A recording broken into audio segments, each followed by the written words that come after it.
Good morning, everyone. When you ask people how we know what it is that God wants us to do, how He wants us to behave, they'll often say, well, it's in the 10 Commandments. And that's true. The funny thing is, if you ask people to say, well, okay, what are the 10 Commandments? Many of them don't know. If you were to try and write them down, I think a lot of people would mess them up or just get them confused. So I once had a kid say to me, what's the pass mark on the 10 Commandments? Sort of like, well, surely we don't have to follow all of them. The teaching that we get from Jesus this morning, once again from Matthew's Gospel, chapter 5, the Sermon on the Mount, he says, I have come to complete the law, and nothing shall disappear from the law. Not one dot, nothing will be taken away from the law. So the teaching that we have from Christ is to reinforce the law. The question is, when you look at the 10 Commandments, there are gaps, there are things that the 10 Commandments doesn't cover in terms of our modern living. And so we need to be sensible about what the message is that is being presented through the 10 Commandments, not specifically the letter that conveys that message. So things like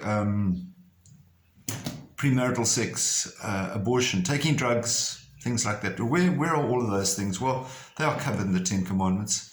We just need to have a good understanding of them. Jesus, of course, when he was asked which commandment is the most important, said to us, well, first of all, love the Lord your God with all your heart, with all your mind, with all your strength.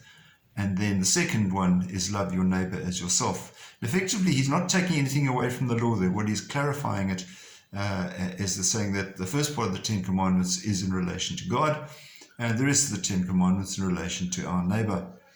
And so we mustn't sort of feel that he's changed anything.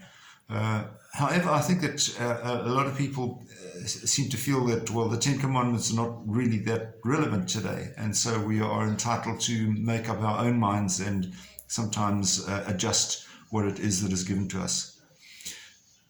Another teaching that Jesus gives us in that paragraph today from Matthew's Gospel, chapter 5, do not infringe or teach others to infringe. And that's a really tricky one, because I think the message for parents there is a really important one for adults. What are we teaching the younger generation by our own behavior and our own attitude towards the 10 Commandments and the teachings of God?